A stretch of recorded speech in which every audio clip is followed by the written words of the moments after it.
ఈ సినిమా నేను కథ రాసుకున్నాను అనను. ఒక సినిమా నేను చేయాలి అనుకున్నప్పుడు ఒక స్నేహితుడి దగ్గరికి వెళ్ళి డిస్కషన్ చేస్తే తను ఇచ్చిన ఒక ఆలోచన, తను ఇంకో రకంగా మాట్లాడితే జరిగిన బాధ, అవమానం, దాని తర్వాత ఎట్టి పరిస్థితుల్లో ఈ సినిమా చేసి ఈ స్థాయి నుండి ఈ స్టేజ్ నుంచి నేను నీతోనే మాట్లాడుతున్నా. నువ్వు ఉంటే ఈ స్టేజ్లో నాతో పాటు ఉండేవాడివి, నువ్వు లేవు. But I'm thanks. ఎందుకు అంటే నువ్వు ఉంటే నీ కుటుంబం ఎంత ఆనందపడుతుందో తెలియదు, కానీ వాళ్ళందరికన్నా నేనే ఆనందపడతాను. నువ్వు లేవు, థ్యాంక్ యూ వెరీ మచ్. నువ్వు కూడా ఉన్నావు అనుకొని నీకు ఒక ప్లేస్నిచ్చి ఈ వేదిక మీద నుంచి థ్యాంక్స్ చెప్పుకుంటున్నా. ఒక రాయి ఇసిరి కొడితేనే, దెబ్బ తగిలితేనే, మళ్ళీ తిరిగి వస్తేనే ఒక చిన్న మరక ఏర్పడుతుంది. ఆ చూసే విధానంలో ఒకరిని చూపిస్తే పెయింట్ అంటాడు, ఒకడు చూపిస్తే మరక అంటాడు, ఇంకొకడు చూపిస్తే అబ్బా ఏం గట్టిగా ఇసిరి కొట్టాడురా దానితో అంత తగిలిందంటారు. అంత బలంగా నువ్వు నాకు మాట్లాడబట్టే అంత కసిగా పెరిగి నేను ఈరోజు ఈ స్టేజ్ మీద ఉన్నాను. Thank you very much. ఆ తర్వాత ఈ స్క్రిప్ట్ పట్టుకొని నేను తిరగని చోటు లేదు, వెళ్ళని చోటు లేదు, వెళ్తే రాజకీయ కథ అన్నారు, వెళ్తే నువ్వు హీరో ఏంటి అన్నారు. దానికన్నా ముందు ఇంకో కొంతమంది హీరోలకు చెప్పాను, దగ్గరికి కూడా రానిలేదు, అది వేరే విషయం. నా దైవ సమానమైన నా అన్న, నా వదిన రాఘవన్న, పుష్ప వదిన, వాళ్ళు లేకపోతే ఈ సినిమా లేదు, నేను ఇక్కడ ఉండి ఇంతమందిని సంపాదించుకునేవాని కాదు. నిజంగా చెప్తున్నాను. ఒక కుటుంబానికి ఒక పెద్ద ఉంటేనే అదంతా ఒక కుటుంబం ఒక నావలో ప్రయాణం చేస్తుంటుంది. నాకు నా పెద్ద, నా ఎమోషన్ నా అన్న రాఘవన్న. Thank you రాఘవన్న. ఈ వేదిక మీద నుంచి నేను నీకు థ్యాంక్స్ చెప్పను, ఎందుకంటే మా వదినమ్మ ప్రతి క్షణం మా అమ్మ ఎన్ని పూజలు చేసిందో మా వదినమ్మ నా కోసం అన్ని పూజలు చేసింది. మా రాఘవన్న, మా వదిన పుష్ప వదిన అన్ని పూజలు చేసింది. మా అమ్మ కన్నా ఎక్కువ నన్ను ఇష్టపడుతూ ఉంటుంది. Thank you very much. ఆ తర్వాత నా కుటుంబ సభ్యులకి థ్యాంక్స్ చెప్పాలి. మా అమ్మ నేను మిమిక్రీ చేస్తానంటే ఏ రోజు ఏమనలేదు. అందరు సాఫ్ట్వేర్ అవుతున్నారు, నువ్వెప్పుడు అవుతావు అని అడగలేదు. అందరిలాగా లగ్జరీగా ఏదో చేయాలని అడగలేదు. కానీ కళాకారుడు అయ్యావు, కళాకారుడిగా ఆ పేరు మాత్రం ఎప్పుడు నీకు అలానే ఉండాలి, ఆ పేరుకి ఎప్పుడు మరకొద్దు, అంటవద్దు అనేది నేను ఇప్పటికి కాదమ్మా ఎప్పటికి ప్రామిస్ చేస్తున్నా. నీ రాకేష్ ఎప్పుడు ఇలానే ఉంటాడు, రాకేష్లానే. నా కుటుంబంలో నా నాన్న అయినా తమ్ముడైనా నాకు మా తమ్ముడు Sai, thank you very much. మా వదిన మరదలు వీణ, థ్యాంక్ యూ వెరీ మచ్ వీణ, నీకు పుట్టినరోజు శుభాకాంక్షలు. ఆ టైం కూడా ఇవ్వలేకపోయాం. దాని తర్వాత మా కుటుంబంలో వచ్చిన బంగారు తల్లి నక్షత్ర, ఆ తర్వాత నా జీవితంలోకి వచ్చి నన్ను ఈరోజు ఇక్కడ నిలబెట్టిందని చెప్పడానికి ఏమాత్రం ఆశ్చర్యం లేదు. ఇక్కడ మొక్కితే బాగోదు, 4 గోడల మధ్య కాళ్ళు మొక్కుతాను, అది వేరే విషయం. సుజాత తను నిలబెట్టిన విధానం ఈరోజు ఇక్కడ ఉన్నాను. దాని తర్వాత తను వచ్చి నాకు ధైర్యాన్ని ఇస్తే నా కూతురు వచ్చి నాకు సక్సెస్ ఇచ్చింది. దట్ ఈస్ నా కూతురు ఖ్యాతి. తన పేరు పెట్టిన ఖ్యాతి అయితే నాకు ఖ్యాతిని తీసుకొచ్చింది. Thank you very much. ఇంకా టెక్నీషియన్స్ చెప్పాలి, మా శేఖర్ అన్న, వంశీ అన్నకి పాదాభివందనాలు. యువి మీడియా వాళ్ళకి thank you very much, Venkatanna and hashtag media నన్ను ఎప్పుడు వెన్నంటి పెట్టుకొని మా మనోజ్ అన్న, హ్యాష్ట్యాగ్ మీడియా వారికి ఎంత థ్యాంక్స్ చెప్పినా, ఎందుకంటే మనం ఇక్కడ ఎంత చేస్తున్నా కూడా ప్రపంచానికి తెలియాలి, ప్రపంచాన్ని దగ్గరికి తీసుకెళ్ళాలి. సో మనోజ్ అన్న, హ్యాష్ట్యాగ్ మీడియా మనోజ్ అన్నకి అండ్ యువి మీడియా వెంకటన్నకి థ్యాంక్ యూ వెరీ మచ్. నాకు ఇంత చక్కటి డిజైన్స్ ఇచ్చినటువంటి సుధీర్ అన్న, నేను పడుకొని ఇవ్వకుండా ఎన్నోసార్లు ఇబ్బంది పెట్టా. సుధీర్ అన్న థ్యాంక్ యూ వెరీ మచ్. ఇంత అద్భుతంగా మమ్మల్ని పోర్ట్రేట్ చేసావు, ఇంత గొప్పగా నాకు కల్ట్ ఇచ్చావు, నాకు ఏ మట్టి కల్ట్ కావాలో అది ఇచ్చావు, thank you very much. So ఇంకొక టెక్నీషియన్ గురించి చెప్పాలి. ఎప్పుడు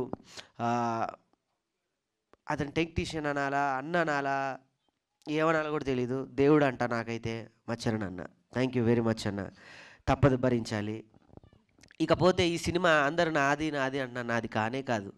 ఈ పదానికి దీనికి ఒక పేరు హ్యూమరాజులుగా జాయిన్ చేసుకుంటే మీకు శక్తి వస్తుంది, బలం వస్తుంది అన్నట్టుగా కొన్ని నేను నాకు పాజిటివ్గా అనిపించినప్పుడు కూర్చున్నప్పుడు నన్ను ఈ స్థాయిలో నిలబెట్టి ఈ అందరి ముందు నన్ను తలెత్తుకునేలా చేసిన వ్యక్తి గరుడవేగ అంజన్న. అందుకే గరుడవేగ మేకింగ్స్ అని పెట్టుకున్నాను.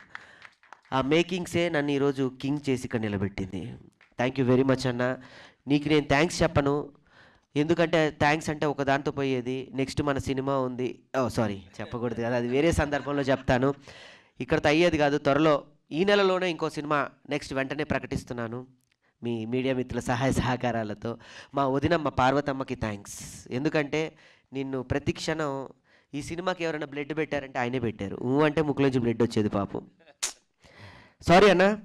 మా పార్వతమ్మకి థ్యాంక్స్, మా లోహిత్ అన్నకి, ఆయన నాకు ఈ సినిమాతో సొంత తండ్రి అయిపోయాడు. ఇంకా అంతకన్నా ఏం చెప్పలేను. మై మధు అన్న, ఈ సినిమాతో నాకు ఒక గట్టి వాదన లాంటి ఒక బలమైన ఇది దొరికింది.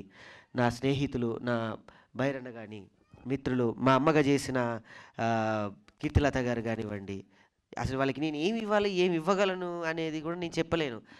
డబ్బులు ఇస్తే ఆ క్షణం అయిపోతుంది, ప్రేమిస్తే దాన్ని ఎంతవరకు తీసుకెళ్తామో తెలియదు, కానీ రుణపడి ఉంటాను మాత్రం నేను డెఫినెట్గా చెప్పగలను. అమ్మ మీకు కూడా థ్యాంక్ యూ వెరీ మచ్.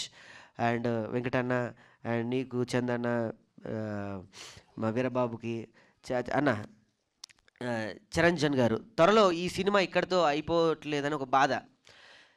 ఒక సినిమాతో ప్రయాణం స్టార్ట్ చేస్తే ఇది సక్సెస్ మీట్ కాదు, ఈ సినిమాకి నాకు ఒక బంధం దూరం అవుతుంది అని ఒక చిన్న బాధ. ఒక బిడ్డని పెంచి పోషించి ఇది బయటికి వెళ్తుంది రేపు ఆహా ద్వారా ప్రపంచవ్యాప్తంగా. దీంతో నేను 2 సంవత్సరాలు జర్నీ చేశాను ఈ సినిమాతో. పడుకున్న ఈ సినిమానే, లేస్తే ఈ సినిమానే, మంచినీళ్ళు తాగినా, తిన్నా, పడుకున్నా ఈ సినిమా తప్ప నాకు ఇంకేమీ లేదు. ఈ సినిమా కోసమే నేను బయటకు వచ్చాను. ఒక అద్భుతమైన కోడిలాగా నన్ను పిల్లలు ఎలా పోషిస్తారో అలా మా జబర్దస్త్ మమ్మల్ని పోషిస్తూ ఉంటుంది. దాని నుంచి వచ్చాం, ఒక వలయం నుంచి. ఏమైపోతామో తెలీదు. రేపటితో ఈ సినిమా, నా పెన్ను పేపరు ఆహాతో రేపు ఒక ప్రమోషన్ సాంగ్తో మళ్ళీ మేము ఈ జర్నీ స్టార్ట్ చేస్తాం. అంత అద్భుతమైన పాట ఇచ్చాడు నాకు చరణంజన్ అన్న, థ్యాంక్ యూ వెరీ మచ్. రేపు ఆహాతో మళ్ళీ స్టార్ట్ చేస్తాను ప్రచారం. ఈ సినిమా ఇంకా అయిపోలేదు. ఈ సినిమాకి ఆ రోజు చెప్పాను ప్రెస్ మీట్లో, అవార్డు తీసుకొచ్చేదాకా పడుకోనని. ఈ సినిమాకి అవార్డు వస్తుంది, గొప్ప పండగ చేసుకుంటాం. Thank you very much. Already వచ్చినట్టే అవార్డు, కానీ ఇంకో గొప్ప అవార్డు ఏంటంటే రేపు ఎల్లుండిలో బంజారా దగ్గర నుంచి ద బెస్ట్ బంజారీ అవార్డ్స్ మనకి రాబోతుంది. అక్కడి నుంచి ఇంతవరకు అవార్డు ఎవరు వాళ్ళు అంటే అవార్డు అంటే ఒకళ్ళు ఇస్తే కాదు, వచ్చేది కాదు. దీనికి ఇవ్వాలిరా మనం, ఇవ్వకపోతే మనం ఎందుకు అనే స్థాయి నుంచి వాళ్ళు నాకు బంజారీ వాళ్ళు 2024 ద బెస్ట్ అవార్డు ఇవ్వబోతున్నారు. దీన్ని రేపు నేను నేషనల్ అవార్డు దాకా తీసుకెళ్ళి ప్రయాణం చేస్తాను. డెఫినెట్గా చెప్తున్నాను, పత్రికా ముఖంగా పార్ట్ 2 కూడా ఉంటుంది డెఫినెట్గా. ఎందుకంటే నా పెన్ను నా పేపర్ ఆపడం నాకు ఇష్టం లేదు. ఈ సినిమాని నేను కంటిన్యూ చేస్తూనే ఉంటా. నెక్స్ట్ రేపటి సినిమా కూడా అనౌన్స్మెంట్ చేద్దాం అనుకున్నాం, కానీ సమయం లేదు కాబట్టి ఒక మంచి సందర్భంలో చెప్తాను. మళ్ళీ ఇదే టీం రిపీట్ అవుతుంది సక్సెస్కి. ఇదే టీం మళ్ళీ మీ ముందుకు వస్తాం ఒక మంచి టైటిల్తో, ఒక మంచి సినిమాతో. మళ్ళీ మీ అందరి ఆశీర్వాదాలతో డెఫినెట్లీ హిట్ కొడతాం. Thank you very much. So happy. Media మిత్రులందరికీ నేను వచ్చి మీ అందరికీ థ్యాంక్స్ చెప్పుకుంటాను. మీ అందరికీ నేను కృతజ్ఞత చెప్పుకుంటాను. Thank you very much. Thank you.